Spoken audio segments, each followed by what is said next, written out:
Bonjour à tous. Malgré le contexte sanitaire actuel, les ateliers artistiques amateurs proposés aux étudiants par le service culture se sont prolongés à distance et avec la complicité des artistes intervenants. Aujourd'hui, nous vous proposons une plongée dans l'univers ouaté, Décalés, confiné des ateliers musique, théâtre, danse, arts plastiques et même écriture radiophonique. une aventure qui nous a permis de garder le contact avec les étudiants durant ce premier semestre 2020-2021.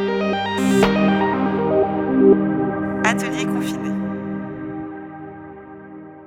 Eh bien, bonjour à toutes et à tous. Aujourd'hui, nous allons vous présenter l'atelier Eluo d'art plastique avec l'intervenante Marie-Laure Malé-Melchior.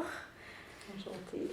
Alors, pour commencer, on voudrait savoir depuis combien de temps vous travaillez auprès de l'université en tant qu'intervenante. Oula, moi qui n'ai pas la mémoire des dates, ça fait, je crois, 3 ans. Donc 3 ans en tant qu'intervenante, mais cette année est particulière car vos cours ont été influencés par la crise sanitaire. Alors justement, nous aimerions savoir comment ça s'est passé pour vous et vos étudiants.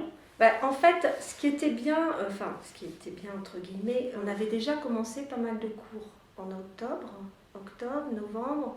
Donc on avait avancé quand même, hein. On avait vu les bases en atelier, donc il y avait des choses qui étaient posées. Donc finalement, on a continué, on a prolongé, bon, à savoir que c'était pas facile pour certains de continuer puisqu'ils n'ont pas le matériel. Et c'est ça en fait qui est un petit peu embêtant, c'est continuer une activité créative sans matériel. Et bon, on a besoin, hein. Donc par rapport au confinement, moi j'ai changé, j'ai modifié légèrement les projets. Et je les ai mis sur l'image, collage, le portrait, par rapport l'autoportrait plus exactement, hein, avec une artiste qui faisait une exposition en parallèle avec, à Paris, mais bon, c'était faisable de voir son travail à écran, et puis bon, c'est une artiste assez connue, donc voilà. Donc je les ai mis un petit peu alors, à l'aise en fonction de leur projet, comment ils s'étaient projetés aussi. Qu'est-ce qu'ils voulaient faire, s'ils avaient une idée bien déterminée, parce qu'au départ, je leur ai proposé carrément un travail différent. Puis ils m'ont dit, ah ben non madame, nous on avait projeté de faire vraiment ça, donc j'aimerais bien faire ça. Ok. Donc voilà, et puis petit à petit, ils me montraient ce qu'ils faisaient, et moi je faisais un peu la correction orale, où je leur disais, ben, tiens là, ça serait bien de travailler là. Et c'est vrai qu'on n'a pas les mêmes exigences, c'est pas possible, on ne peut pas.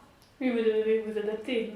Oui, complètement. Même eux, c'est pareil, on ne peut pas prendre le crayon et dire non, là tu fais un peu plus tôt, tu fais ça, tu continues dans ce sens-là. Non. Je me demandais si techniquement parlant, le fait de faire à distance et en visioconférence, si vous avez senti que vos étudiants, vous les perdiez un peu au fur et à mesure ou pas mentalement trop, pas trop parce qu'en fait, ils étaient contents de se voir. Parce qu'ils se connaissaient aussi, puisqu'on a eu 5 ou 6 séances ensemble.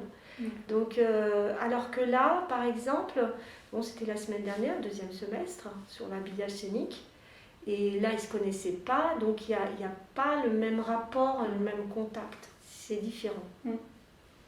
Donc oui, effectivement, je pourrais peut-être dire, il y a quelques, justement, travaux, je crois qu'il y en a 2 plus exactement.